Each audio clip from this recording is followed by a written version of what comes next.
साथियों, जय आदिवासी, जय जोहार।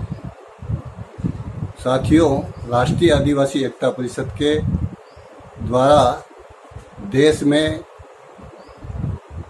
आदिवासियों के ऊपर हो रहे अन्याय, अत्याचार और जल जंगल जमीन से विस्थापित करने के लिए जो षड्यंत्र किए जा रहे थे, आदिवासियों को हिंदू बनाने के लिए आरएसएस और उनके सहायक संगठनों के द्वारा देश में बड़े पैमाने पर आदिवासी बाहुल्य एरियो में अपने गतिविधियां बढ़ा करके आदिवासियों को गुमराह करके जो षड्यंत्र किए जा रहे थे, इस तरीके के और अलग अलग राज्यों में जैसे छत्तीसगढ़ में, सिलीगढ़ में आदिवासियों की हत्या, मध्य प्रदेश में नेमावर देवास जिले में 5 आदिवासियों की हत्या, और ऐसे झारखंड में रूपा तिर्की जो पुलिस की अधिकारी थी, ऐसे तमाम 18 मुद्दे थे। उन 18 मुद्दों के लिए राष्ट्रीय आदिवासी एकता परिषद ने जो 3 चरण में चरणबद्ध आंदोलन घोषित किया था, उसका आज दूसरा चरण संपन्न हुआ। तहसील स्तर पर धरना प्रदर्शन और राष्ट्रपति के नाम पर ज्ञापन था, जो बड़े पैमाने पर देश में सफल रहा।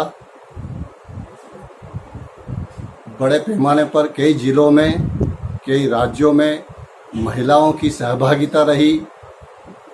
इसके लिए हम ये समझ रहे हैं कि हमारे समाज के लोग वास्तव में प्रताड़ित है, अपमानित है।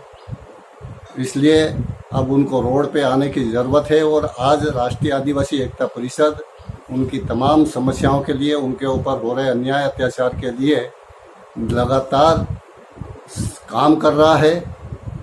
आज राष्ट्रीय आदिवासी एकता परिषद के ऊपर भारत के तमाम आदिवासियों का विश्वास बन गया है कि राष्ट्रीय आदिवासी एकता परिषद ही हमारी मूल समस्याएं, हमारे ऊपर हो रहे अन्याय अत्याचार, चाहे वो विकास के नाम पर जल जंगल जमीन से विस्थापित करने के हो, या पर्यावरण संरक्षण या जानवरों को संरक्षण करने के लिए काम हो, या अतिक्रमण के नाम पर आदिवासियों को जल जमीनों से विस्थापित करने का षड्यंत्र हो, उसकी लड़ाई राष्ट्रीय आदिवासी एकता परिषद पूरे देश में लड़ रही है और खुल करके दुश्मनों का सामना करके उनके षड्यंत्रों का पर्दाफाश कर रही है।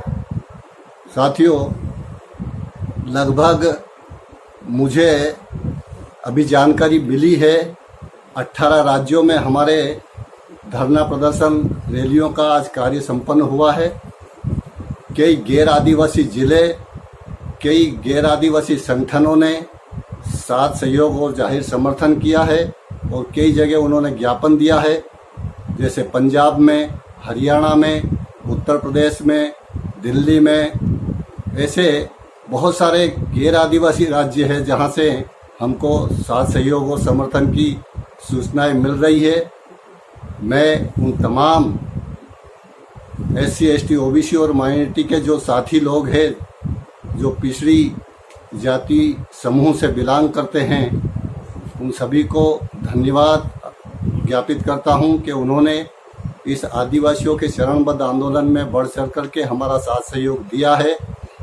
साथ ही इस राष्ट्रीय आदिवासी एकता परिषद का धरना प्रदर्शन का जो कार्यक्रम है, लगभग 1.5 महीने पहले से घोषित था। उसके बाद भी कुछ राज्यों में इसको काउंटर करने के लिए, सेबोटेज करने के लिए दुश्मनों के इशारे पर हो सकता है, या उनकी व्यक्तिगत वर्चस्व खत्म होने की स्थिति में, क्योंकि बहुत सारे संगठन ऐसे हैं जो सिर्फ समाज को गुमराह करते हैं छोटे मोटे, उसमें अपने व्यक्तिगत स्वार्थ में, और उनकी समस्याओं का समाधान करते नहीं हैं। ऐसे संगठनों ने काउंटर करने के लिए, जैसे राजस्थान में भील प्रदेश और BTP और उसके सहायक संगठनों के माध्यम से आज ही भील प्रदेश मांग की के लिए उन्होंने ज्ञापन देने का प्रोग्राम रखा। वो उनको जानकारी थी कि राष्ट्रीय आदिवासी एकता परिषद का कार्यक्रम पहले से